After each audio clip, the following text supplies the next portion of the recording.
तर समाजास सहज समजावे म्हणून हिंदी भाषेतून मराठी भाषेत रूपांतरित करण्यात आलेला आहे.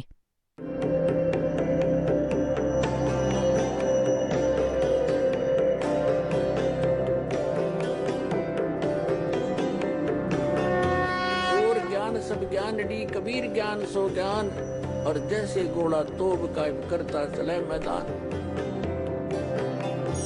जगद्गुरु तत्वदर्शी संत रामपालजी महाराजांचे अमृत वचन सर्व पवित्र धर्मांच्या व पवित्र शास्त्रांच्या आधारावर. श्रीकृष्णजींनी सांगितलं की तुम्ही जो महाभारतात बंधुघात केला, काका चुलते भाऊ बहीण भाचे मारलेत, सेना मारलीत, ते पाप तुम्हाला दुःखी करत आहे, दुःख देत आहे, ते पाप कर्म तुम्हाला आड येत आहे. याचा उपाय तर त्यावेळी अर्जुनाला वाटलं तर होतं की युद्धाच्या वेळी जर मी मना करत होतो युद्ध करायला आणि कृष्ण म्हणत होता तू नाही करत, तू तर शूरवीर आहेस का, तुझ्या लक्षणांना विसरला आहेस, हे आहे ते आहे, आणि मी सगळ्यांना मारून ठेवलंय, तुला पाप नाही लागणार. आज हे पाप कुठून आलं? तर अर्जुन बोलला नाही.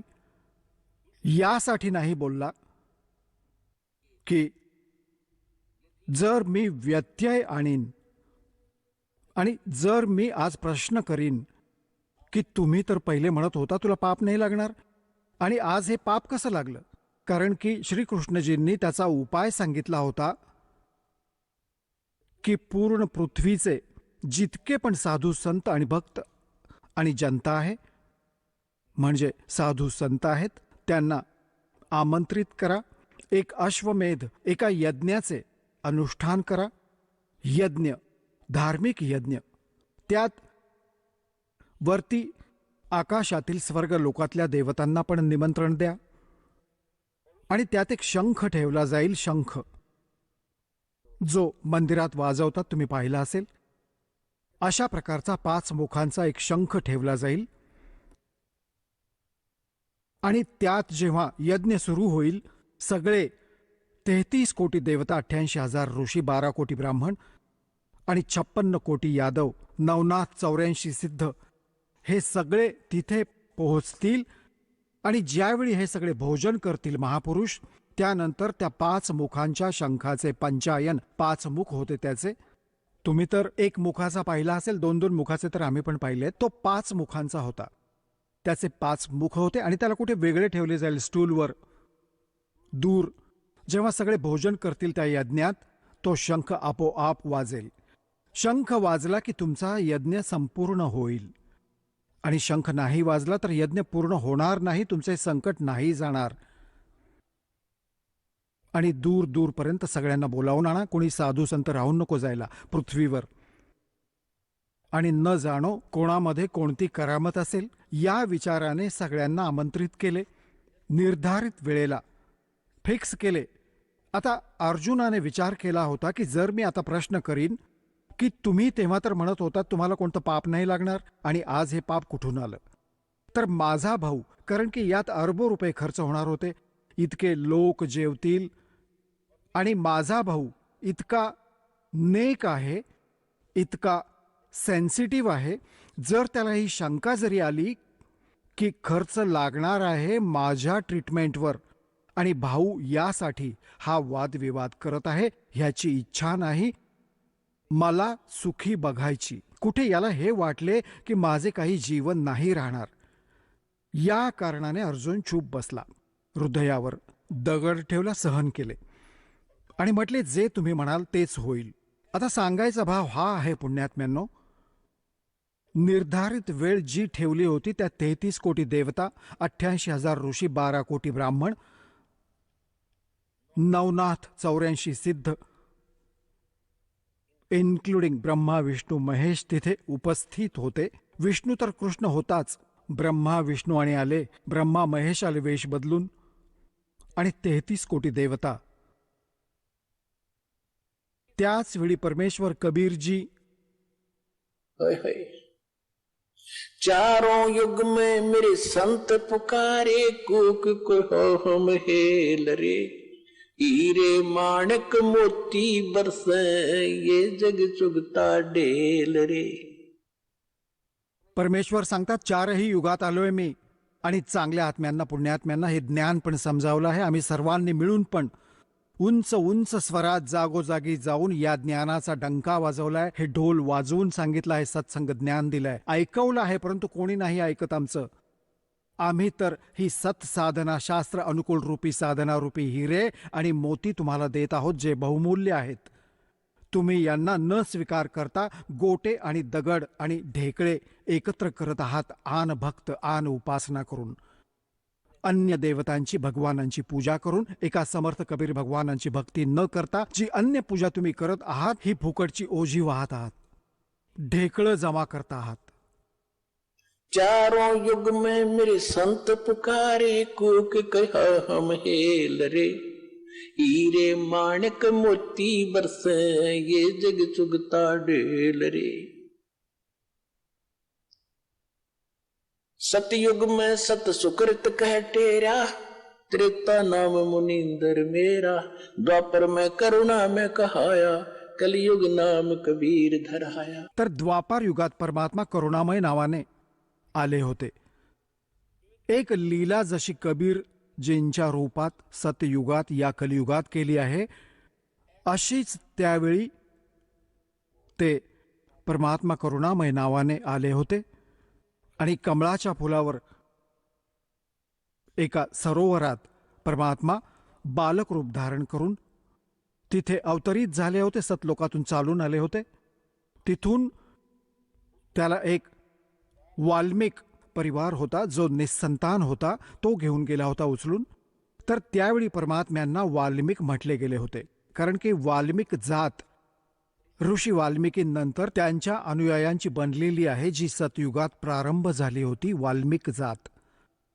तर त्या जातीत जन्मले होते ते.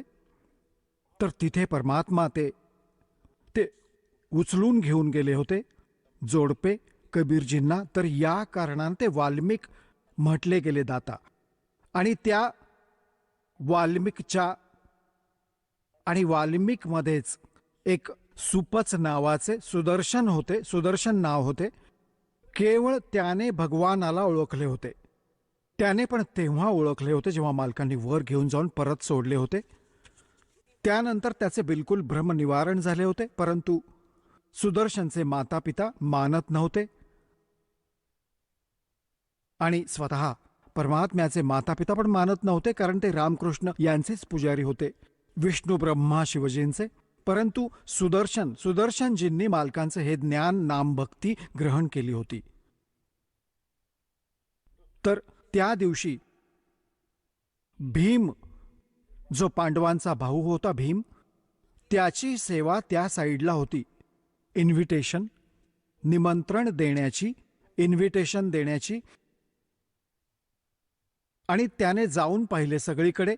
तो आपले निमंत्रण देऊन आला आणि जात होता. तर तिथे एका झोपडीत सुदर्शनजी राहत होते, वाल्मिक. आणि तिथे जाऊन त्याने म्हटले की महाराज,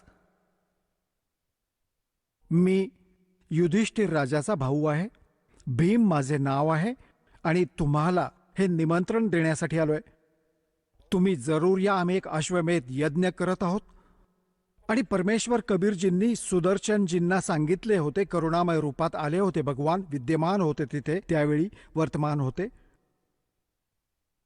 त्यांना सांगितले होते की असे असे हे यांनी जे महाभारत केले आहे, यांना खूप हानी होईल. आणि काळाने हा नाश केला, 18 करोड माणसे मारली गेली आणि पाप ठेवले यांच्या डोक्यावर पांडवांच्या, आणि यांची खूप वाईट स्थिती होईल. सुदर्शन इतका कहर त्यांनी केला. खुश होऊन राज्य करत आहेत. किती दिवस करतील राज्य? इतके जीव मारून पापाच्या मालाने गाडी भरली या मूर्खांनी. म्हणतात, हमारा ज्ञान किन्हे ना सुनिया, पर भी लेड जात है दुनिया. आमचे ज्ञान नाही ऐकत, इतर बकवासमध्ये कुठेही स्नानाला जा, कधी तीर्थांना जात आहेत, कोणती दुसरी साधना करत आहेत. तर सुदर्शनजींना गोष्ट आठवली. गुरुजी सांगत होते, हा तर तो माणूस आहे. तेव्हा सुदर्शनजींनी म्हटले, अरे भीम, तुमच्या अन्नाला जो खाईल तो सरळ नरकात जाईल अशी चूक सुदर्शन नाही करणार. तुम्ही तर अपराधी व्यक्ती आहात.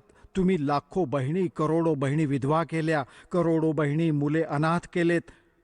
आता त्या नरकाला खात आहात, त्या रक्ताला चाटत आहात, आणि जो तुमचे अन्न खाईल तो पण या तुमच्याप्रमाणेच नरकात जाईल.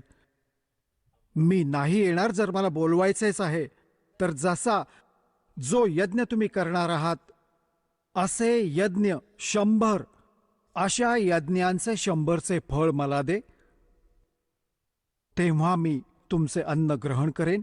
नाहीतर कोण नरकात जाईल असे पापाच्या अन्नाला खाऊन.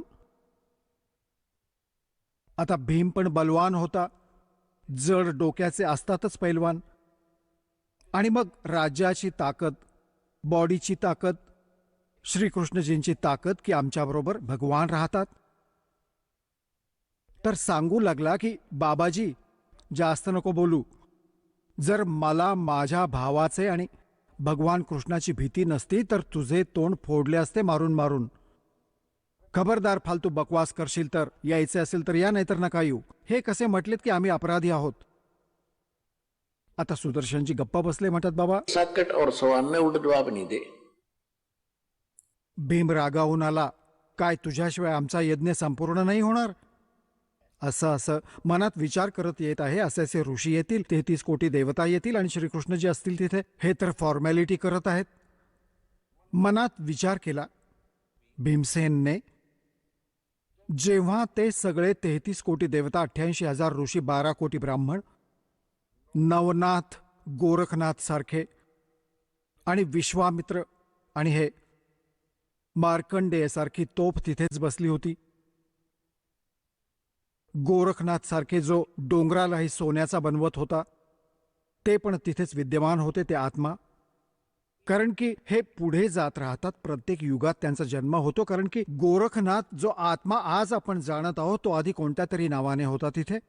तर आज आपण जाणतो की गोरखनाथजींच्या महिमेमुळे अजून कोणतं नाव सांगितलं तर तुला पटणार नाही, यासाठी त्यांना असं सांगायला लागतं. या भ्रमात नका पडू की गोरखनाथ कधी जन्मले, ते कधी झाले, हे कधी, या गोंधळात नका पडू. जे दास सांगत आहे त्याला खरे माना, कारण तुम्ही तर मुले आहात. दास टीचर आहे. आता सांगा, 33 कोटी देवता, 88,000 ऋषी आणि 12 कोटी ब्राह्मण, 56 कोटी यादव, श्रीकृष्णजींचे वंशज 56 कोटी होते द्वारकेमध्ये. ते त्यांचे नातेवाईक होते, कारण की अर्जुनाशी श्रीकृष्णाच्या बहिणीचा विवाह झाला होता. अर्जुनाशी सुभद्रेचा. नातेवाईकांना तर यायचेच होते. ते 56 कोटी नातेवाईक आले धार्मिक अनुष्ठानासाठी. सगळ्यांनी भोजन केले. शंखाकडे वाट पाहत होते, शंख काही वाजलाच नाही. युधिष्ठिर म्हणू लागला, भगवान आमचे पापच जास्त आहे. हे तर स्पष्ट दिसत आहे की मला दिसत आहेत त्या बहिणी रडत होत्या, बांगड्या फोडत होत्या, डोके आपटत होत्या, ज्या दिवशी मी गंगा घाटावर गेलो होतो, हरिद्वारला गेलो होतो. मुलं चिकटून बिलगून रडत होती, वडील कुठे गेले. आज मला ते आठवत आहे की आम्ही खूप पापी आहोत. परंतु आता हा उपाय मुश्किल वाटत आहे. तेव्हा श्रीकृष्णजींनी म्हटले की याचा उपाय करणारा संत पोहोचलाच नाहीये. युधिष्ठिराला थोडी आशा वाटली की कोण आहे असा महापुरुष. हे काही पटलं नाही युधिष्ठिराला की श्रीकृष्णजींनी भोजन घेतलं आणि हे नवनाथ, 84 सिद्ध, 33 कोटी देवता, 88,000 ऋषी, 12 कोटी ब्राह्मण, वेदांचे वक्ते, ज्यांनी 4ही वेद कंठस्थ केले होते, दुनियेला मोठा महिमा सांगत होते, सिद्धियुक्त पण असत, सगळ्यांनी भोजन केले, शंख नाही वाजला. अजून कोण आहे पृथ्वीवर? तेव्हा श्रीकृष्णजींनी म्हटले, बाबा एक मग युधिष्ठिराने विचारले की भगवान, काय या महापुरुषांच्या भोजनाने हे समाधान नाही झाले? काय हे साधू संत इतके तपस्वी नाहीयेत? श्रीकृष्णजींनी म्हटले की हे तपस्वी नाहीत, हे तर 84चे ढोर आहेत. पुढच्या जन्मात कोणी गाढव बनेल, कोणी कुत्रा. हे अभिमानाच्या अधीन आहेत, यांच्याकडे ती भक्ती नाहीये.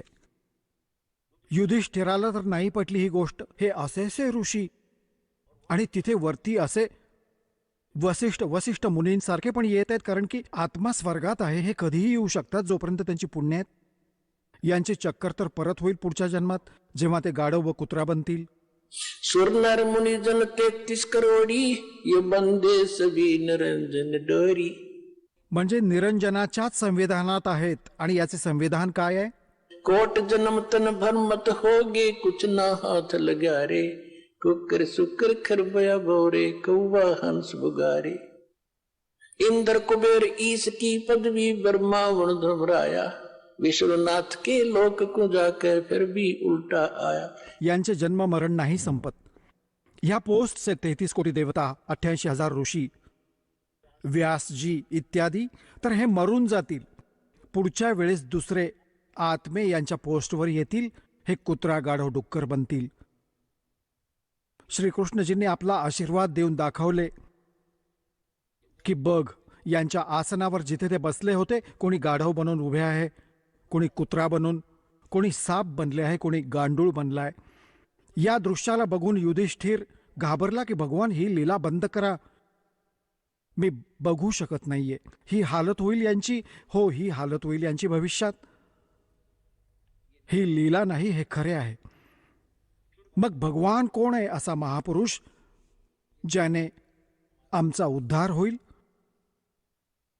तर श्रीकृष्णाने म्हटले की असे इथून इतक्या अंतरावर, आणि ते स्थान आहे तिथे एक महापुरुष राहतो जो सद्गुरूंचा शिष्य आहे. तोच एक भक्त आहे. त्याच्याकडूनच हे कल्याण होऊ शकते. हे प्रमाण परमात्म्याची परवानगी होती की श्रीकृष्णाची दिव्यदृष्टी उघडली. त्याला तेच दिसले की तोच संत आहे ज्यामुळे हे काम होऊ शकते. तर मग विचारले की त्या साईडला कोणाला पाठवलं होतं निमंत्रणासाठी? की भीमाला पाठवलं होतं. की भीमाला बोलवून विचारले की तुम्ही या महापुरुषाला निमंत्रण दिले की नाही? भीमाने म्हटले निमंत्रण तर दिले, परंतु तो कुबोल माणूस आहे, तो चांगला माणूस नाहीये. श्रीकृष्णजींनी विचारले, बाबा बघा, तुम्हाला जी सेवा दिली होती ती पूर्ण करायला हवी होती. कोण कसे आहे हे तुम्ही बघायचे नव्हते, ते तर इथेच सिद्ध होईल कोण कसे आहे. आणि कोणती गोष्ट होती तर आम्हाला सांगायची होती. काय झाले बोलणे? त्यांनी काय म्हटले असे की सुदर्शन, भीम सांगतो की त्या महापुरुष, त्या संताने, भक्ताने हे म्हटले की मी जेव्हा माझे इंट्रोडक्शन दिले की मी भीम आहे, युधिष्ठिराचा भाऊ आहे, आणि असे असे हे करत आहोत अनुष्ठान, तुम्ही पण या. त्यांनी म्हटले की तुमचे अन्न तो खाईल ज्याला नरकात जायचे आहे. तुम्ही तर अपराधी व्यक्ती आहात, घोर पाप केले तुम्ही. श्रीकृष्णजींना माहीत होते की हा पण पैलवान आहे, याने पण काही बकवास जरूर केली असेल. तर तू काय उत्तर दिलेस? की मी हे उत्तर दिले की जर मला भगवानांची भीती नसती, माझ्या भावाचा मी खूप आदर करतो, नाहीतर मी तुझा इथेच संहार केला असता, तुझे तोंड फोडले असते. असे वाईट बोलले त्याने. श्रीकृष्णजींनी म्हटले, बघ, साधू संतांबरोबर अशा प्रकारे बोलणं पाप आहे. तू एक अपराध अजून केलास. भल्या माणसा, तू इतक्या संकटात उभा आहेस आज, आणि त्याने काय खोटं म्हटलं? अपराधी आहात म्हणूनच इतके दुःख होत आहे, नाहीतर नसते झाले हे. आणि त्याच्याशिवाय हे नाही होऊ शकत. मला सांगायला हवे होते, चल माझ्याबरोबर, यांच्याशिवाय हे नाही होणार. आता तर त्यांना जमीन छोटी पडली होती, त्यांना विश्व छोटं झालं होतं आणि काही होत नव्हतं. संकट जसंच्या तसं, करोडो अरबो रुपये खर्च पण झाले. नाईलाजास्तव जावंच लागणार. शर्मेनं मान खाली घालून, ताटाखालचं मांजर बनून. आणि ते पण बरोबर श्रीकृष्णजी म्हणाले, चला माझ्याबरोबर. 5ही पांडव, 6वे कृष्णजी, आणि रथ घेऊन तिथे पोहोचले. एक योजन म्हणजे 4 कोस दूरवर रथ सोडला. रथ मागे मागे येत आहे आणि 5ही पायी चालू लागले. श्रीकृष्णजींनी जाऊन, आणि त्या दिवशी काय झाले की सुदर्शनजींनी जाऊन ही गोष्ट सांगितली आपले गुरुदेव करुणामय अर्थात परमेश्वर कबीरजींना, की भगवान भीम आला होता आणि असं असं म्हणत होता. मी तर त्याला मना केलं. परमात्मा म्हणाले, खूप चांगलं केलंस मुला, नाहीतर जळून मेला असतास, इतकं पाप आहे त्यांच्यावर. अशा अन्नाला नाही खाल्लं पाहिजे. आता परमात्मा म्हणाले परत येतील बाबा, कारण की त्यांचे काम तर होणारच नाहीये. होणार इथूनच आहे, ते तर आमच्यामुळेच होणार आहे. आणि मुला अवश्य येतील परत, तुझ्याकडे नाक रगडतील, माफी मागतील, ते बघ तेव्हा त्यांचे काम होईल. आता सुदर्शनाने विचार केला की हे तर परत दुःखी करतील. तो तर तिथून सोडून झोपडी आणि फिरायला निघून गेला 20 दिवसांसाठी. आणि तिकडून ते येत होते. परमात्म्याला मोठा त्याचा महिमा बनवून ठेवायचा होता, आपल्या भक्ताची इज्जत ठेवायची होती आणि आपल्या भक्तीचा मान ठेवायचा होता, इज्जत ठेवायची होती, जनतेला पटवायचे होते की आमची भक्ती असे असे फळ सगळ्यात ताकदवान आणि श्रेष्ठ आहे. स्वतः सुदर्शनचे रूप घेऊन आपल्या शिष्याचं झोपडीत बसले जाऊन. आता पुण्यात्म्यांनो, अध्यात्म मार्गात एक अशी परमात्म्याची कृपा असते, त्यात कोणाला सांगायची आवश्यकता नसते की हे किती, कोणती पोस्ट आहे किंवा कोण व्यक्ती आहे, कोण पुरुष आहे, कोण सिद्ध आहे. आपोआप ताकदवानाच्या समोर समोरचा आपोआप वागतो. जेव्हा श्रीकृष्णजी तिथे आले तर परमात्मा बसले होते झोपडीत आसनावर. श्रीकृष्णजींनी मुकुटासकट प्रणाम केला. श्रीकृष्णजी दंडवत प्रणाम करत आहेत तर सगळ्या 5ही पांडवांनी पण करायचाच होता, कारण की ते तर फसले होते. पैलवानाने पण प्रणाम केला, दंडवत प्रणाम केला. मग उभा राहून श्री कृष्णजींनी म्हटले की हे परवरदिगार, हा युधिष्ठिर आहे, हे सगळे याचे भाऊ आहेत. यांनी एक यज्ञ केला आहे, यांच्यावर आपत्ती आली आहे, तुम्हाला निमंत्रण द्यायला आले आहेत, तुम्हाला घेऊन जायला आले आहेत. तुम्ही चला, हे सृजनहार यांचा उद्धार करा, यांच्या यज्ञाकडे चला, यांचे कल्याण होईल. साधू संतांकडून होते कल्याण. तेव्हा परमेश्वराने म्हटले सुदर्शन रूपात की बाबा बघा महाराजजी, तुम्ही त्रिलोकीनाथ आहात, मी एक गरीब माणूस झोपडीतला. तुम्ही तर समर्थ आहात, सक्षम आहात, तुम्ही लीला करत आहात, तुम्ही पण करू शकता. श्रीकृष्णजी म्हणाले नाही. जिसका काम उसी को साजे और करे तर मूर्ख बाजे.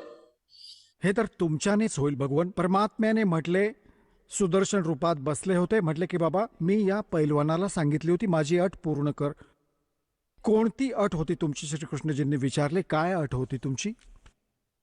माझी अट आहे की 100, भीमाने सांगितले होते की ही अट पण ठेवली आहे त्याने की 100 अश्वमेध यज्ञाचे पुण्य मला द्या, तेव्हा मी येईन. या गोष्टीने मला अजून दुःख झाले की हा येऊ नाही इच्छित. तर श्रीकृष्णजींना तिथे माहीत पडले होते की ही कंडिशन आहे महात्म्याची, खरी तर ती त्यांच्या लक्षात होती गोष्ट. तर जसं परमेश्वराने सुदर्शन रूपात म्हटलं की माझी ती अट पूर्ण करा जी अट मी ठेवली होती, 100 अश्वमेध यज्ञांचे फळ मला द्या, तेव्हा मी येईन. श्रीकृष्णजींनी म्हटले. आणि पुण्यात्म्यांनो, हे वेद पण प्रमाण देतात, स्वतः भगवान पण प्रमाण देतात. चारों युग में मेरे संत पुकारे, कूक कहा हम हेल रे. हीरे माणिक मोती बरसे, ये जग चुगता ढेल रे. 4ही युगात मालक येतात. 4ही युगात हीच सूक्ष्म वेदाची वाणी बोलतात जी दास आज तुम्हाला ऐकवत आहे. परंतु त्यावेळी हे संस्कृतचे ज्ञाता, हे अभिमानी लोक या लालला परखू नाही शकत आणि आपल्याला पण वंचित ठेवतात, स्वतः पण वंचित राहतात. परमेश्वराने तर श्रीकृष्णजींनी म्हटले की परमात्म्याने ती वाणी बोलूनच ठेवली होती आणि हे शब्द खंड नाही होत. सगळ्यांच्या अंतःकरणात हे जसेच्या तसे जमा होते. भले किती वेळा जन्म कुत्र्या गाढवाचा हो, मनुष्याचा जेव्हा जन्म होईल आणि जर तुमचा तो टीव्ही चालू झाला अध्यात्म मार्गाने, तर समोर तुम्ही कधीही ही वाणी वाचू शकता, समोर दिसेल, ऐकू पण शकता आतून टेप प्रमाणे. तर श्रीकृष्णजींनी म्हटले तुमची वाणी आहे भगवान. संत मिलन को चालियो तज माया अभिमानी, जो जो कदम आगे रखे सो सो हो यज्ञ समान. पुण्यात्म्यांनो, या अध्यात्म मार्गाने तुम्ही पण शिक्षण घ्यायचंय की ज्यावेळी जर या सतलोक आश्रम बरवालामध्ये हा दास बसलाय, पृथ्वीवर संत म्हणा, सद्गुरू म्हणा किंवा दास म्हणा,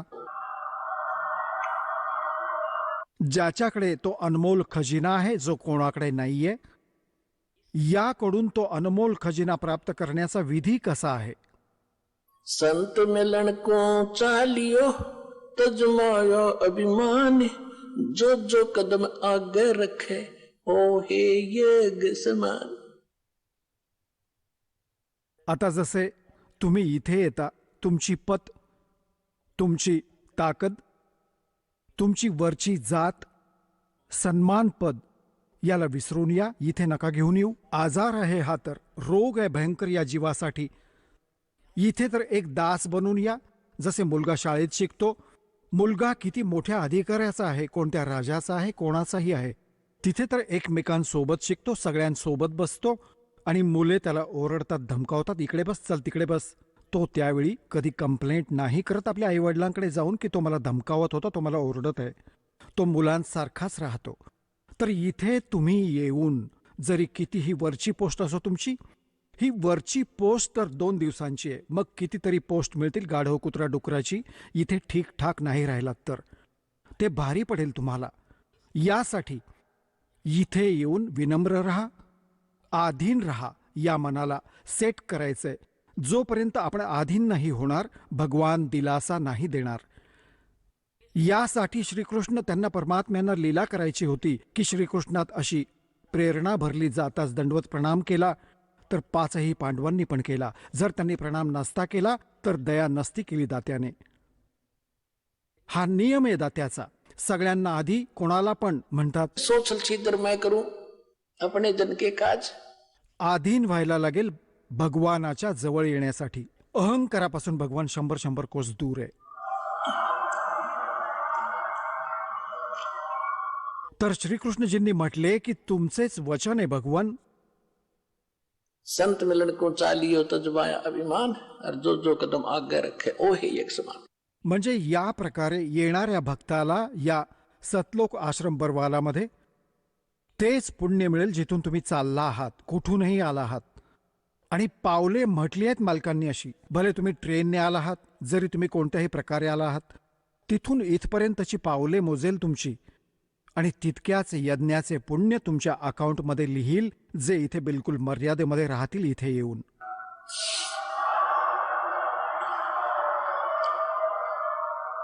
आणि त्या एका यज्ञाला करण्यासाठी त्या पांडवांनी शास्त्रवधी त्याग करून मनमानी प्रकारे अरबो रुपये खर्च केले तरी पण सफल नाही झाला तो यज्ञ. आणि ते पुण्य तुम्हाला इथे येणाऱ्याला मर्यादेत विनम्र भावाने, निष्कपट भावाने आणि सरळ साधू भावाने इथे भावाने राहून दर्शन केल्याने, सत्संग ऐकून जाण्याने लाभ होतात. तर श्रीकृष्णजींनी म्हटले की हे दाता, आम्ही इंद्रप्रस्थाहून आलो आहोत, दिल्लीहून, आणि इथपर्यंत येताना आमचे जितके पण आज तुम्ही बघू शकता, तुम्ही तर अंतर्यामी आहात. श्रीकृष्णजी तर त्यांना बरोबर संबोधित करत होते, परंतु त्यांना पटत नव्हते ते सुदर्शनला का असे म्हणत आहे. कोणाला? ते पांडव उभे होते. तुम्ही तर अंतर्यामी आहात. आज तुम्ही खूप बघू शकता आज यांची काय हालत आहे. हा मेंटल होऊन उभा आहे धर्म. युधिष्ठिर तर, आणि यांचा इतका पैसा खर्च झाला आहे. हे तुमच्यासमोर भीम, अर्जुन, नकुल, सहदेव सगळे उभे आहेत. तुम्ही बघू शकता आज यांची काय हालत आहे. भीम खूप पश्चाताप करत होता, असे असे करत होता, असे असे करत होता. आणि इतके अधीन होऊन तुमच्याकडे आज तुमच्या दारावर आलेत. आणि तुमचीच वाणी आहे की जो असा येतो त्याला एका पावलासाठी एका यज्ञाचं फळ मिळतं. यांना तर तिथून इथपर्यंत जितके पण आमचे पुण्य झाले आहे, तुमच्या वचनानुसार हे मालक 100 ठेवा, बाकी आम्हा दासांच्या झोळीत टाका, आमचे पण कल्याण होईल. साधु भूखा भाव का धन का भूखा ना, अर्जय को धन का भूखा प्रभु साधु भी को ना. ते तर हेच बघू, हेच घडवू इच्छित होते की माझी कृपा करू शकेन या योग्य व्हावं यांनी. आणि ते कोणाच्या यांच्या यज्ञाचे भुकेले होते? ते तर परिपूर्ण परमात्मा, समर्थ कबीर भगवान. सब पदवी के मूल है और सकल सिद्धि है तीर, दास गरीब सतपुरुष बजो वो अवगत पुरुष कबीर. की सगळ्या पदवींचे मूळ आहे सगळी पदवी म्हणजे जसे प्रधानमंत्री राष्ट्रपती आपल्या देशाचे, त्यांच्याकडे सगळ्या पॉवर्स आहेत. सगळी पदे जितकी आहेत, कोणते मंत्र्याचे आहे, मुख्यमंत्र्यांचे आहे, कोणी IAS IPS डॉक्टर, जो कोणी तहसीलदार आहे, ते सगळ्या पदांचे मूळ आहेत. त्यांचे नोकर आहेत सगळे. तो कोणती पण पॉवर आपल्या पदाची, सगळी पदे त्यांच्याकडे आहेत, त्याने येऊन वाटली आहेत. तर मग तो तहसीलदार बनू इच्छितो वा राष्ट्रपती? नाही. याच प्रकारे म्हणतात परमात्मा. तर कबीरजी तर सब पदवी के मूल हैं और सकल सिद्धि है तीर. त्यांच्याकडे सगळ्या सिद्धी आहेत, असंख्य सिद्धी. इथे तर अष्ट सिद्धी. मधली कोणते एखादी सिद्धी प्राप्त करून हे चौधरी बनून फिरत होते, महापुरुष म्हणून मिरवत होते, विद्वान आणि भगवानाचा दर्जा घेत होते. अगस्त्य ऋषी सारख्यांनी 7 समुद्र प्यायले एका घोटात. यानेच इथे सगळ्यांचा बोलबाला झाला. म्हणतात त्याच्याकडे सकल सिद्धी है तीर. त्याच्याकडे त्या सिद्धी आहेत ज्या यांच्याकडे कधी नाही असू शकत. और दास गरीब सतपुरुष भजो. गरीबदासजी म्हणतात त्या सत्पुरुषाची भक्ती करा. आविगत सत्य कबीर. आता या गोष्टीने प्रसन्न होऊन परमेश्वराने म्हटले, ठीक आहे, मी येतो. खूप आधीन बघितले, जेव्हा भीम गेला होता ना, पहिल्या वेळेस त्याने बकवास केली होती, त्याआधी तो स्नान करून आला होता एका तलावात. खूप मोठा तलाव होता आणि त्यात भीमाची पण हाईट जवळजवळ 30-40 फूट इतकी होती द्वापार युगात. आणि जेव्हा त्याने त्या तलावात स्नान करण्यासाठी सकाळी सकाळी गेला, त्याचे पाय नव्हते टिकत, हे गटांगळ्या खात स्नान करत होता. तर तेव्हा परमात्म्याने त्या भीमाला म्हटले, पैलवान इकडे ये एकदा. म्हटले, हो जी. तो तर असाच उभा होता पैलवान भीमसेन, की तू काय स्वतःची बढाई. त्या दिवशी काय म्हटले होते भीमाने, कारण की सगळ्या गोष्टी सांग. हा सांगतो. जेव्हा त्यांनी हे म्हटले ना सुदर्शनजींनी, की भीम तू नाश केलायस, 18 कोटी माणसे मारली आणि आज तू राज्य प्राप्त करून त्या बहिणी मुली विधवा झाल्या, अनाथ मुले झाली, त्यांना नरकाला खात आहात. तेव्हा भीमाने म्हटले होते की जास्त नका बोलू बाबाजी, आमच्या ताकदीवर युद्ध जिंकलंय. एकाला मारल्यावर 20 मरत होते, इतकी ताकद आहे माझी. तर त्यावेळी परमात्मा तर अंतर्यामी आहे, त्यांना तर सगळ्यांची बातमी माहीतच असते, काय काय गोष्ट झाली होती. तेव्हा परमात्म्याने म्हटले की सुदर्शनजी रूपात, की भीम, ज्या दिवशी तू आधी आला होतास तेव्हा म्हणत होतास एकाला मारले तर 20 मरत होते, माझ्यात ताकद आहे. तुझ्यासारखे ताकदवान तर खूप झालेत, तू तर पासंगाला पण नाहीस बाबा. ज्या दिवशी तू इथे आला होतास आणि त्या तलावात स्नान करून आला होतास, कुठे? म्हटलं हो, त्या तो तलाव सांग कोणता होता? ती कुंभकर्णाची खोपडी होती, इथली वरची वाटीसारखी, जी तिथे पडली होती आणि पाण्याने भरलेली होती खूप वर्षांपासून. ते स्वच्छ पाणी आहे त्यात. तो तर कुंभकर्णाचा हा इतका हिस्सा होता, ही खोपडी, हा वाटीसारखा. बाकी किती असेल विचार कर पैलवान, तुझी काय अवकाद आहे त्याच्यासमोर. त्या तलावात तर तुझे पाय टेकत नव्हते त्याच्या खोपडीत. तो किती ताकदवान आणि किती बलशाली असेल. आता तर सगळं खरं म्हणत होता हाजी असेल, अवश्य असेल. जेव्हा सांगितलं तेव्हा तर ऐकत नव्हता तो. तर पुण्यात्म्यांनो, तुम्ही बघा विचार करून, या गोष्टीत आपल्याला नाही यायचं. संसाराची ही कोणती अमुक ताकद ही आहे, ही बकवास आहे सगळी. ताकद तर एकच आहे मालकांची, त्यानंतर सगळं खोटं आहे. सतलोकाला गेलो तर आपलं कल्याण आहे, नाहीतर इथे बट्ट्या बोळ होऊन राहील असाच असंख्य जन्मांपर्यंत. तर परमात्मा म्हणाले, ठीक आहे पैलवान, आता चलूया तुमच्या तिथे भंडाऱ्यामध्ये. असे कर, हे माझ्या खुंटीवर एका लाकडावर परमात्म्याची माळ होती, त्या सुदर्शनजींची, ती मण्यांची माळ, ज्याने भजन करतात, मंत्र करतात, लाकडाच्या मण्याची. म्हणू लागले, ही माळ काढ, मी घेऊन येईन. भीम गेला पटापट, कारण की आज्ञाकारी झाला होता तो तर, की असा महापुरुष आहे, आमचे काम होईल. माळ काढू लागला तर भीमाने सगळी ताकद लावली आणि त्याला घाम आला आणि लाजेने जशीच्या तशी सोडून आला. तर परमेश्वर म्हणू लागले की पैलवान, अरे दे, लवकर जायचंय. बोलला नाही एकटा येऊन उभा राहिला. महाराज मला नाही काढतायत. परमेश्वराने असा केला होता हात, तर ती आपोआप उतरून त्यांच्या हातात आली.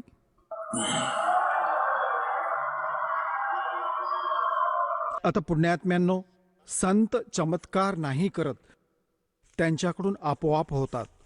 आणि हे जर थोडेसे मालकांनी नसतं केलं, जर असं नसतं केलं तर भीम याचा थोडाफार भ्रम तसाच राहिला असता. तर तो एक ट्रेलर दाखवला होता परमात्म्याने, कारण की यांचे मन दृढ राहील तिथपर्यंत त्यांचा संयम राहील. आणि मग मालकांची वेशभूषा कशी होती? जंगलात राहणारे फाटलेले जुने पुराणे कपडे, धोतर लपेटून घेतले होते वरती, कपडे वगैरे असतच नव्हते. आणि पायात वाहणा फाटलेल्या, म्हणजे जसे खूप दिवसात स्नान नाही केले, गावात तर असेच राहतात, अशा वेशभूषेत बसले होते दाता. केस वाढलेले, छोटी छोटी दाढी वाढलेली. तर घेऊन जाऊ लागले रथात बसवून. आणि तिथे बसलेले 33 कोटी देवता, 88,000 ऋषी, 12 कोटी ब्राह्मण, नवनाथ, 84 सिद्ध. आणि सगळे जेव्हा त्यांनी पाहिले की हे संत घेऊन आले आहेत हे, आणि याने म्हणतात यांचा हा शंख वाजेल, तर सगळे जे उपस्थित होते ते सगळे देवता वगैरे ते काय म्हणत होते आपापसात की यांची पापच जास्त आहेत बाबा, ही तर यांना भोगावीच लागतील, अशी थोडीच ठीक होतील. म्हणजे आपल्यावर दोष कोणी नाही घेत की आमची ताकद नाही याला ठीक करायची, आमचा तर अभिमान आहे हा. तर जेव्हा त्याला घेऊन आले तर सगळे आपले उपरणे तोंडावर ठेवून हसत आहेत की हा वाजवेल यांचा शंख, हा पण भ्रम मिटेल यांचा. आता श्रीकृष्णजींनी द्रौपदीजीला म्हटले की द्रौपदी ताई, हा महापुरुष आहे ज्याने तुमचं काम होईल, नाहीतर तसा तर दुःखी होता सर्व परिवार. काम जसेच्या तसे, पैसे सगळे खर्च झाले आणि संकट निवारण झाले नाही. हे 3 तापांचे कष्ट पण नाही संपले. प्रेतबाधा होती धर्मदास त्या धर्मराज युधिष्ठिराला, ती पण यांच्याकडून नाही संपली. तर द्रौपदीला म्हटले ताई असे कर. श्रीकृष्णजींनी म्हटले ताई मस्त जेवण बनव. हा महात्मा भाकरी खाईल, भोजन खाईल, तर शंख तुमचे काम पूर्ण होईल.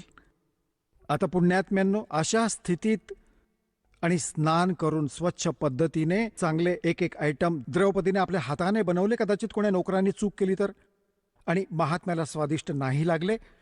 कारण की ऋषी तर असेच असतात. हे ऋषी लोक होते हे तर असं समजा सर्प होते, सर्प विषारी. त्यांच्या सेवेत थोडीशी कमी राहिली तर शाप देत असत. पुण्य तर दूरची गोष्ट आहे, पाप तर पहिले देतात. परंतु साधू संत कधी शाप नाही देत. साधू संत शाप नाही देत, हे तर नकली लोक देतात. तर द्रौपदीने भोजन बनवले की मी बनवीन, कुठे कोणती त्रुटी नको राहायला, कोणत्या मीठ मसाल्यात, बनवण्यात. बनवून भोजन वेगवेगळे आयटम, जिलेबी वेगळी, कचोरी वेगळी, भजी वेगळी, लाडू, दही, वडे, हलवा, पुरी, कचोरी सगळे बनवून मोठ्या थाळीत वाट्यांमध्ये घालून आणि महात्माजींच्या समोर स्वतः वाढले. आता परमात्म्याने काय केले, वाटी तर वेगळी ठेवली, वेगवेगळी, त्यातून थोडे थोडे भोजन वाढून घेतले. सगळे आयटम घेतले थोडे थोडे. बाबा मेहनत केली आहे मुलीने, आणि थोडे थोडे इतके सगळे घालून थाळीत एकत्र करू लागला. आता द्रौपदीने विचार केला होता की महात्मा कंदमुळं खाणारा, जंगलात राहणारा, असे भोजन बनवले आहे, खाईल आणि बोट चाटेल आणि 100 जागी माझा महिमा सांगेल की भोजन बनवलं द्रौपदीने, की बाबा असं भोजन ऐकलंच नाही, पाहिले पण नाही इतके स्वादिष्ट. आता तिने बनवले याच दृष्टिकोनातून होते. सगळ्या बहिणींची हीच एक टेंडन्सी असते की अतिथी आले तर कोणती माझ्या बनवलेल्या भोजनात त्रुटी नको राहायला. कुठे हे बाहेर जाऊन मला नावे ठेवतील की अशी बहीण होती, तिला काही भोजन पण नाही बनवता आले. तर आपल्या सामर्थ्याने चांगले भोजन बनवते. हेच द्रौपदीने केले. जेव्हा तिने पाहिले द्रौपदीने की याने तर सगळेच काम बिघडवले, सर्व पदार्थांची सरमिसळ केली, सारे एकत्र केले, चवच नाही घेतली कोणत्या पदार्थाची. आणि मी 2 तास चुलीपाशी धुरात डोळे फोडून घेतले. लाकडाने चुलीवर तर बनतातच आयटम. तर मनातल्या मनात खूप वाईट साईट म्हटले महापुरुषाच्यासाठी की जैसी शकल वैसी अकल. क्षुद्राचा क्षुद्रच राहिला, याला खायचे पण नाही माहीत. हा कसला शंख वाजवणार, कसे हा काम पूर्ण करणार. हे मन मोठं दुष्ट आहे, एका मिनिटात काम बिघडवतं. आता ते तर अंतर्यामी होते. आता द्रौपदीमध्ये काय बकवास भरली आहे. अहंकार होता तिच्यात की मी राजाची राणी, स्वतः भोजन बनवलं. आणि आज याने हे काय केलं, काही खाण्याचं पण नाही माहिती याला. माझं एकदा पण कौतुक नाही केलं. परमात्मा अंतर्यामी होते. आता तिच्यात हवा भरली होती, अहंकार होता. जोपर्यंत अहंकार आहे भगवान मदत करणार नाही. तिचा तो अहंकार तोडायचा होता, तिचे बल तोडायचे होते. जी मगरुरी राहिली होती थोडीफार, बल, तिरसटपणा राहिला होता, तिरसटपणा काढायचा होता द्रौपदीचा. परमात्म्याने काय केले, जितके पण व्यंजन थोडे थोडे एकत्र पदार्थ मिसळले होते, एकत्र करून एक वेळा खाल्ले. जो शंख ठेवला होता जरा सुद्धा हलत नव्हता त्याने. एकदा आवाज केला आणि बंद झाला. सगळ्यांचं लक्ष गेलं. आनंदाची लाट पसरली की हो हो हो झाले काम. दुसऱ्यांदा परत खाल्ले, दुसऱ्यांदा परत शंखाने आवाज केला, परत बंद झाला. 5 घासात त्याने सगळे पदार्थ खाल्ले जे वाढले होते थाळीत. तर 5च वेळा तो शंख वाजला आणि बंद झाला. परमात्म्याने ती थाळी चाटली आणि साफ करून ठेवली. आता युधिष्ठिरने म्हटले की भगवान, ओहो साध्य झाले हे. परमात्मा कुठे लपला होता हा रुस्तम. ओहो, हे तर परम संत आहेत, तुम्ही खूप दया केलीत, हा तुमचाच आशीर्वाद आहे यावर. श्रीकृष्णजी म्हणाले, माझा आशीर्वाद नाही, हा तर आशीर्वाद कोणा दुसऱ्याचा आहे. तुला ते माहीत नाही. हा आशीर्वाद तर कोणा दुसऱ्याचा आहे, हा तर स्वतःचा आशीर्वाद दिसतो मला. आशीर्वाद आशीर्वाद नाहीये याच्याजवळ. तर मग कृष्णजी म्हणाले की बाबा म्हणणे ऐक, हे अजून काम झाले नाही. का नाही झाले भगवान, काय झाले की हा शंख तर खूप वेळपर्यंत वाजायला हवा होता आणि इतका जोरात आवाज करायला हवा होता की स्वर्गलोकात याचा आवाज जायला हवा होता. अजून काम झाले नाही बाबा. आता हृदय पकडले युधिष्ठिराने की भगवान आता कोणाला आणा बोलवून. श्रीकृष्णजींनी म्हटले की बाबा कोणाला बोलावणं शिल्लक राहिलं नाहीये. हा महापुरुष जो बसलाय ना, हा परमात्मा आहे स्वतःच, असा विचार कर. परमशक्ती आहे हा. आणि याच्या एका केसाबरोबर पण हे 3 लोक नाहीयेत. द्रौपदी, युधिष्ठिर, आपल्या घरात कोणी काही चूक केली आहे बाबा. पुण्यात्म्यांनो बघा, सतलोक आश्रम, बरवाला जिल्हा, हिसार, हरियाणात सगळे भक्त येतात आणि सगळ्यांना एकसारखा आशीर्वाद, एकसारखा मंत्र सगळ्यांना दिला जातो. एक तर येतो पुढच्या वेळेस म्हणत की मी असा ठीक झालो, मला हा लाभ झाला. दुसरा म्हणतो मी 5 वेळा आलो, मला कोणता लाभ नाही होत आहे. पुण्यात्म्यांनो, जेव्हा पॉवर हाऊस एक आणि त्यातूनच कनेक्शन सगळ्यांना देऊन ठेवलंय, एकाची वीज चालू आहे, पंखा चालू आहे, दुसऱ्याचा नाही चालत, तर तुझा पंखा खराब आहे, त्याला ठीक कर बाबा, चालेल. सतगुरु के दरबार में कमी काहे की ना, हंसा चूक नहीं पावता तेरी चूक चाकरी मा. आपली त्रुटी ठीक करा.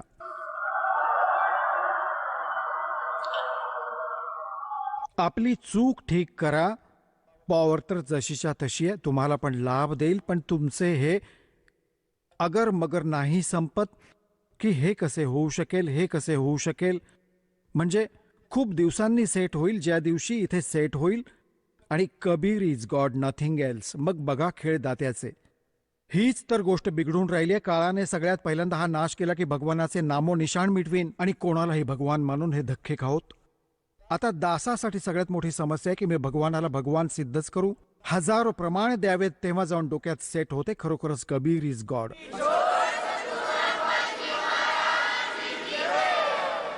चला आता आपण त्या श्रद्धाळूंचे अनुभव जाणून घेऊयात, ज्यांनी जगद्गुरू तत्वदर्शी संत रामपालजी महाराजांकडून दीक्षा प्राप्त केलेली आहे, तसेच त्यांच्याद्वारा सांगितलेल्या भक्ती मार्गावर चालत आहेत. नमस्कार. सतसाहेब, आपलं नाव? माझं नाव विष्णू यशवंत लोणारे. आपण कुठून आलात? मी नांदूरगाव नाशिक येथून आलो. आपला व्यवसाय काय आहे? माझा व्यवसाय विद्युत मंडळामध्ये मी सर्व्हिसमध्ये होतो आणि 2010 साली तिथून सेवानिवृत्त होऊन सध्या भक्ती करतोय. संत रामपालजी महाराजांची गुरुदीक्षा आपण कधी घेतली? संत रामपालजी महाराज यांची गुरुदीक्षा मी नोव्हेंबर 2012 साली घेतली. संत रामपालजी महाराजांच्या शरणात येण्यापूर्वी आपण व आपला परिवार कोणती भक्तिसाधना करत होतात? संत रामपालजी महाराज यांच्या सेवेमध्ये येण्याच्या अगोदर मी आणि माझा पूर्ण परिवार ब्रह्मा विष्णू महेश यांची भक्ती करत होतो. म्हणजे जसे की पंढरपूरला आईवडील जायचे, तसेच त्र्यंबकेश्वर इथे पण पायी जाणे, दिंडीमध्ये सामील होणे, कपालेश्वरचे म्हणजे सर्व थोडक्यातमध्ये सर्व देवी देवतांची भक्ती आम्ही करत होतो. तसेच गणपती उत्सव 9 दिवसा म्हणजे ते 10 दिवसाचा गणपती उत्सव बसवणे, नवरात्रोत्सव साजरा करणे, तसंच दीपावली वगैरे असे जे सण असतात हे सण आणि उत्सव पूर्वापार पद्धतीत चालू आल्यानुसार ते साजरे करत होतो आणि ती भक्ती करत होतो पूर्वीची.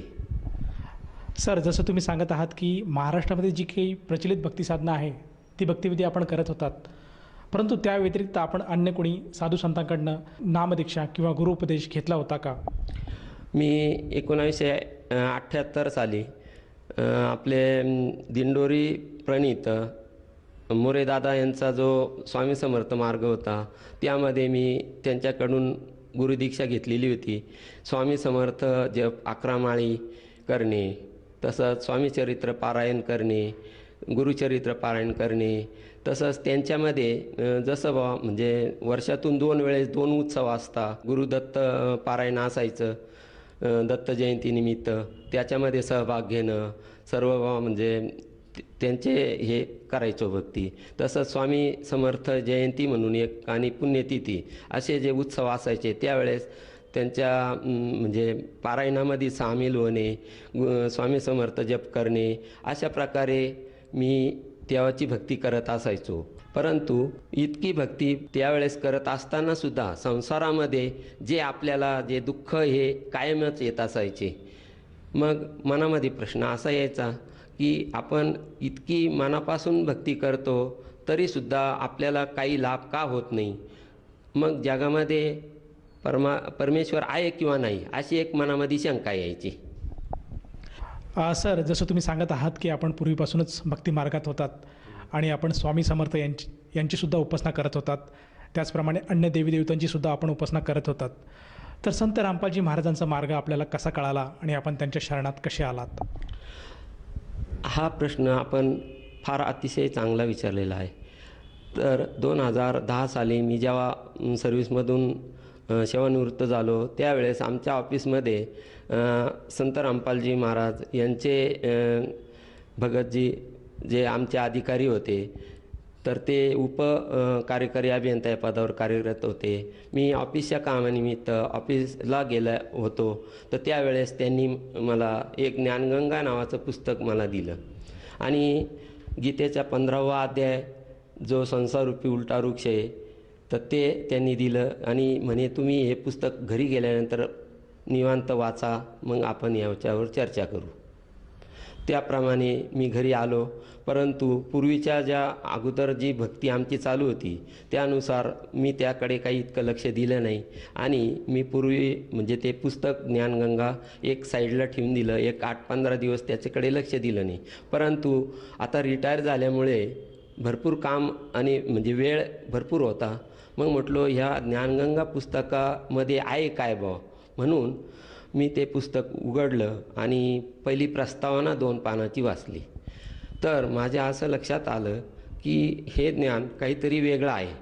मग हे काय ज्ञान आहे हे समजून घेण्याकरता मी सर्व पुस्तक जेव्हा वाचायला सुरुवात केली तर ते संपूर्ण शेवटपर्यंत पुस्तक वाचलं का ज्यामध्ये आपल्या ज्ञानगंगा पुस्तकामध्ये सर्व 4 वेद, 6 शास्त्र, 18 पुराण सर्व माहिती त्यात म्हणजे मला वाचण्यात आली. आणि मनुष्याला जो दीर्घ रोग लागलेला आहे का जन्म आणि मृत्यू हे टाळण्याकरता सत्यभक्ती कोणती करायला पाहिजे हे मला ज्ञानगंगा पुस्तक वाचल्यामुळे समजलं। आणि मग मी नामदीक्षा घेण्याकरता आमच्या गावामधून काही भगतजी जात होते। हरियाणा पंजाब मेलनी सतलोक आश्रम हरियाणामध्ये गेलो। तिथून संत रामपालजी महाराज यांच्याकडून नामदीक्षा घेतली। सर, जसं तुम्ही सांगत आहात की ज्ञानगंगा नामक पुस्तकाचं आपण अध्ययन केलं आणि त्यातलं ज्ञान आपल्याला आवडलं, त्या अनुषंगाने आपण हरियाणामध्ये जाऊन संत रामपालजी महाराजांची नामदीक्षा घेतली। तत्पूर्वी आपण सांगितलं आहात की आपण नाशिक येथून आहात। नाशिक हे स्वतः एक धार्मिक स्थळ आहे।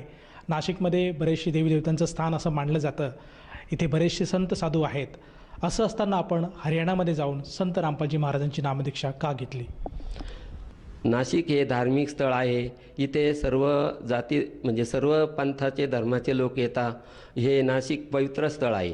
परंतु जी आपण भक्ती करतो त्या भक्तीमध्ये आपल्याला संसारामध्ये जे दुःख येतात ते मिटतच नाही। आणि मग मला जो हा पूर्ण मार्ग मिळतोय तर त्या दृष्टीने मी संत रामपालजी महाराज यांची दीक्षा घेतली। सर, जसं तुम्ही सांगत आहात की आपल्याला पूर्ण मार्ग मिळाला, तर पूर्ण मार्ग मिळाला म्हणजे नेमकं आपल्याला काय मिळालं या भक्तीतनं? संत रामपालजी महाराज यांची जी भक्ती मिळली ती भक्ती केल्यापासून मनुष्याला जो दीर्घरोग जन्म आणि मृत्यूचा लागलेला आहे हे सत्यभक्तीचा मार्ग मला मिळाला। आणि ह्या भक्तीपासून केल्याने संपूर्ण लाभ असे मिळतात असं। सर, जसं तुम्ही सांगत आहात की आपण पूर्वीपासूनच भक्तिमार्गात होतात आणि आपण बरेचशा देवीदेवतांची पूजा करत होतात, मंदिरात जात होतात आणि आता आपण संत रामपालजी महाराजांची गुरुदीक्षा घेतली आहे आणि त्यांच्या भक्तिमार्गावर आपण चालत आहात। तर मला असं विचारायचं आहे की पूर्वीची जी भक्तिविधी आपली होती आणि आत्ताचा जो काही आपला गुरुमंत्राचा जो जाप करत आहे आपण, तर ह्या दोघांमध्ये काय फरक आहे आणि ह्या दोघांच्या साधनेमध्ये आपल्याला काय बदल आढळला? तर पूर्वीची जी भक्ती मी करत होतो ती शास्त्रविरुद्ध असल्यामुळे आणि कितीही भक्ती केली तरी त्यापासून लाभ होण्याऐवजी हानीच झाली। तर त्याच्यामध्ये असं झालं की 2008 साली माझी जी पत्नी होती का जी आम्ही भक्तीमध्ये असताना तरीसुद्धा तिने आत्महत्या केली विहिरीमध्ये उडी मारून। तर इतकी भक्ती करूनही अगोदरची का जिच्यापासून लाभ होण्यापेक्षा हानीच झाली, मग परमात्मा आहे का नाही असा एक प्रश्न पडला। मग जेव्हा संत रामपालजी महाराज यांच्याकडून नामदीक्षा घेतली आणि त्यांची सद्भक्ती जे आपल्यामध्ये सर्व देव आहे, सर्व देवांचे जे मंत्र आहे का ज्या मंत्रांची भक्ती केल्यामुळे ते आपले सर्व दुःख दूर करून आपल्या जीवनामध्ये सुख शांती आणि स्थैर्य प्राप्त करतात। तसंच मग ह्या भक्तीमुळे मला फार लाभ झालेले आहे। तर प्रथम लाभ असा आहे, डेंग्यूचा आजार झालेला होता। तर त्यामध्ये मी जेव्हा डॉक्टरकडे गेलो तर डॉक्टरांनी मला तपासण्या वगैरे करायला सांगितला। तपासण्या केल्यानंतर असं आढळलं की मला डेंग्यूची लागण झालेली होती। रक्तपेशी आहे पांढऱ्या पेशी एकदम कमी झालेल्या होत्या आणि मग डॉक्टरांनी मला दवाखान्यामध्ये ॲडमिट केले। तिथेही माझा जो गुरुमंत्र रामपालजी महाराजांनी दिलेला भक्तीचा होता, ही भक्ती माझी चालूच होती। तर साधारण 4-5 दिवसानंतर माझा तो आजार संत रामपालजी महाराज यांची भक्ती केल्यामुळे माझा हा आजार बरा झाला। सर, जसं तुम्ही सांगत आहात की संत रामपालजी महाराजांची भक्ती केल्यामुळे आपला आजार बरा झाला, हे कसं काय शक्य आहे? तर जेव्हा भक्ती आपण पूर्ण परमात्म्याची करतो तेव्हा पूर्ण परमात्मा आपल्याला संसारामध्ये कोणत्याही प्रकारचं दुःख येऊ देत नाही। कारण माझा असा पूर्वीचा अनुभव होता का मला दुःखाशिवाय काही मिळलंच नाही। पण ज्या वेळेस संत रामपालजी महाराजांकडून नामोपदेश घेतला आणि भक्ती सुरू केली, संत रामपालजी महाराज सांगता का ही भक्ती केल्यामुळे आपल्या जीवनामध्ये जे दुःख आहे कधी येतच नाही आणि जर आपल्या नशिबामध्ये मृत्यू जरी लिहिलेला असला तरीसुद्धा पूर्ण परमात्मा आपला तो मृत्यूयोग टाळू शकतो का सत्यभक्ती आपण करत असल्यामुळे तसं काही जाणवतच नाही। कोणत्याही प्रकारचा आपल्याला म्हणजे अपघातामधून परमात्मा आपल्याला त्यापासून वाचवतात। सर, तुम्ही वारंवार असं सांगत आहात की सद्भक्ती केल्यामुळे, तर मला असं विचारायचं आहे की संत रामपालजी महाराज जी भक्ती देतात, हीच सद्भक्ती कशावरनं? तर संत रामपालजी महाराज जी भक्ती देता ही आपल्याला शास्त्र अनुकूल साधना असल्यामुळे आणि ज्या देवांची आपण भक्ती करतो त्यांचे जे बीजमंत्र मूळ मंत्र असल्यामुळे त्यांची भक्ती आपण केल्यामुळे आपले जे दुःख आहे ते दूर करतात. सर, जसं तुम्ही सांगत आहात की संत रामपालजी महाराज हे शास्त्रोक्त भक्ती सांगतात, शास्त्राच्या आधारे आपल्याला मंत्रजाप देतात, तर या मंत्रामुळे आणि या सद्भक्तीमुळे आपल्याला काय काय अनुभव आलेत? ह्या सद्भक्तीमुळे मला इतके अनुभव आले का ते सांगायला गेलो तर वेळ पुरणार नाही.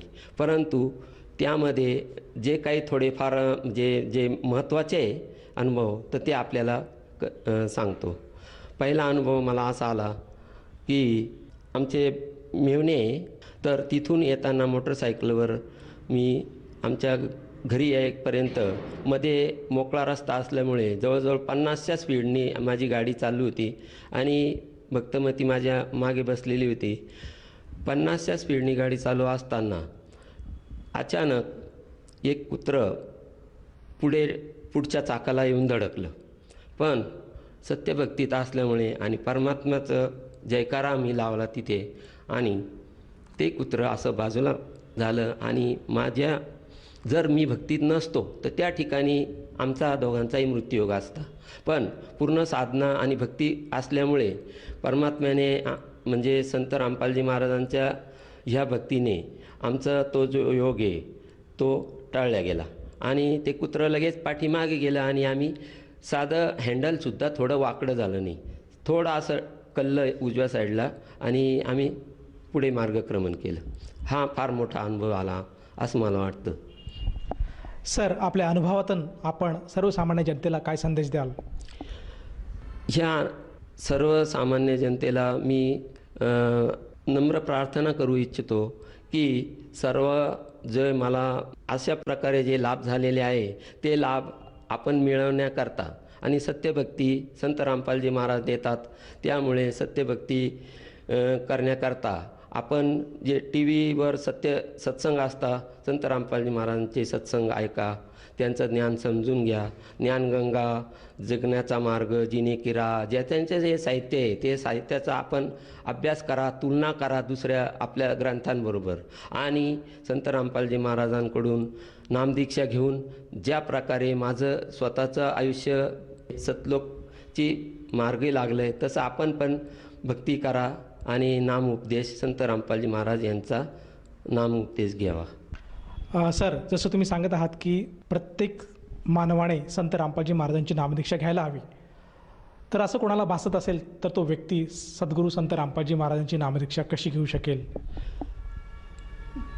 संत रामपालजी महाराज यांची नामदीक्षा घेण्याकरता टी व्ही चॅनल्सवर संत रामपालजी महाराजांचे सत्संग येतात. सत्संगमध्ये कॉन्टॅक्ट नंबर दिलेल्या असतात. त्या कॉन्टॅक्ट नंबरवर आपण त्यांना कॉन्टॅक्ट केल्यानंतर आणि प्रत्येक जिल्ह्यामध्ये नामदान केंद्र सुरू झालेले आहे, तर आपणाला तो नंबर दिला जाईल आणि तिथे निशुल्क नामदान आपल्याला दिले जाते. धन्यवाद. सत साहेब.